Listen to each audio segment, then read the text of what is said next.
Radhe Radhe everyone. आज की video में मैं आपको कामदा एकादशी व्रत कथा सुनाने वाली हूँ। तो चलिए कथा की शुरुआत करते हैं। कथा सुनने के लिए अपने सीधे हाथों में थोड़ा सा फूल और तिल लेके हम कथा सुन लेंगे या फिर कथा पढ़ लेंगे। श्री कृष्ण के अति प्रिय सखा अर्जुन कहने लगे, हे मधुसूदन, मैं आपको कोटि कोटि नमस्कार करता हूँ। हे प्रभु, मैं आपसे प्रार्थना करता हूँ कि आप कृपा कर चैत्र मास के शुक्ल पक्ष की एकादशी का वर्णन कीजिए। इस एकादशी का क्या नाम है? पहले किस किस ने इस एकादशी को किया है और इसके करने से क्या फल की प्राप्ति होती है? भगवान श्री कृष्ण बोले, पार्थ, एक समय यही प्रश्न राजा दिलीप ने गुरु वशिष्ठ से किया था। वही संवाद मैं तुमसे कहता हूँ और तुम्हें सुनाता हूँ। राजा दिलीप ने गुरु वशिष्ठ से पूछा है, हे गुरुदेव, चैत्र मास के शुक्ल पक्ष की एकादशी का नाम क्या है? इसे किस देवता ने किया था और इस व्रत को करने से क्या विधि है? सो आप कृपा करके मुझे ये सब कहिए।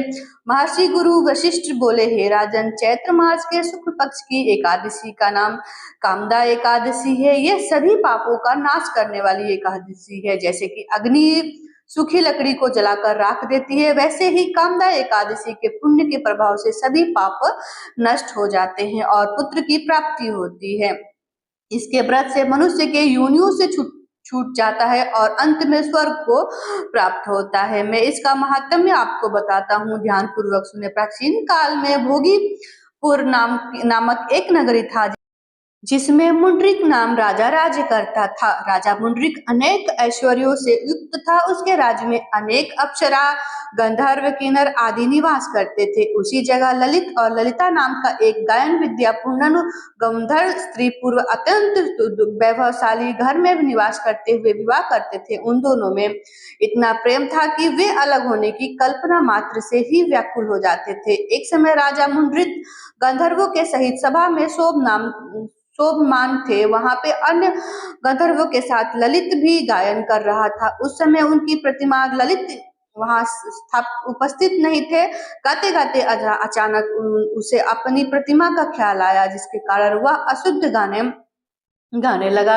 नागराज करकोटक राजा मुंडी ने उसकी शिकायत की। इस पर राजा मुंडी की अत्यंत क्रोध आया। उन्होंने ललित को श्राप दिया कि हे दुष्ट, तू मेरे सामने गाता हुआ भी अपनी स्त्री का स्मरण कर रहा है। इससे तू नरभक्षी राक्षस बनकर कर्मों का फल भोगेगा।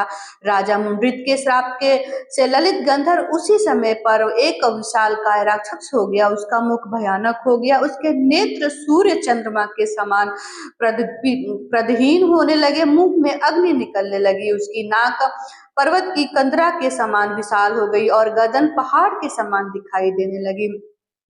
उसकी भुजाएं दो दो योजन लंबी हो गई। इस तरह उनका शरीर 8 योजन का हो गया। इस प्रकार राक्षस हो जाने के वह अनेक दुख भोगने लगा। जब ललिता को अपने प्रीतम ललित का ऐसा हाल मालूम हुआ, वह बहुत दुखी हुई। वह अपने पति के उद्धार के लिए विचार करने लगी कि मैं कहाँ जाऊं और क्या करूं, कैसे मैं अपने पति को इस नरक से तुल्य कष्ट से छुटकारा दिलाऊं। वह राक्षस घोर वनों में रहने हेतु अनेक प्रकार के पाप करने लगा। उसकी पत्नी ललिता भी उसके पीछे पीछे जाती और उसकी स्थिति देखकर विलाप करने लगी। एक दिन वह अपने पति के पीछे घूमती घूमती विंध्याचल पर्वत चली गई।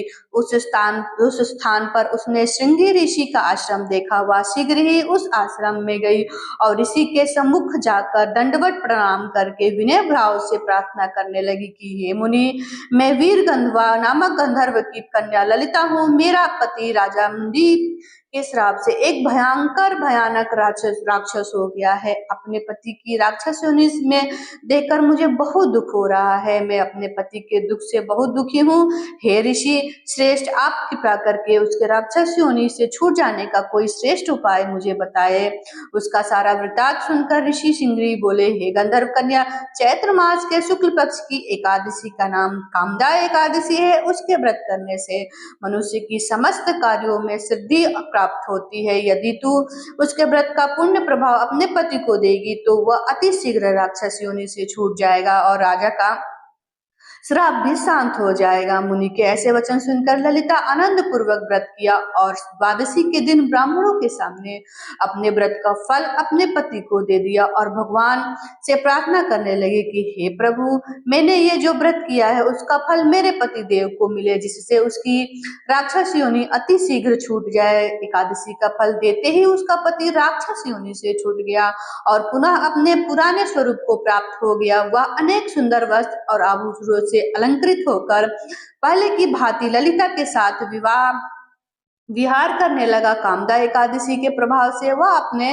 पहले की भांति सुंदर हो गया और मंसरों उपरांत दोनों पुष्पक विमान में बैठकर स्वर्ग लोक को चले गए। हे पार्थ, इस व्रत के विधि पूर्वक करने से समस्त पाप नष्ट हो जाते हैं। इसके व्रत से मनुष्य ब्रह्म हत्या जैसे पाप से भी छुटकारा पा लेता है और राक्षस योनि से छूट जाता है। संसार में इससे महान दूसरा कोई व्रत नहीं है। इसकी कथा तथा महात्म्य के वर्णन से ही अत्यंत प्रकार के दुख दूर हो जाते हैं और विभिन्न प्रकार के सुखों की प्राप्ति होती है। हे भगवान, जैसे आपने उस गंधर्व बात को अपनी कृपा बनाई, वैसे ही सब पे बनाना।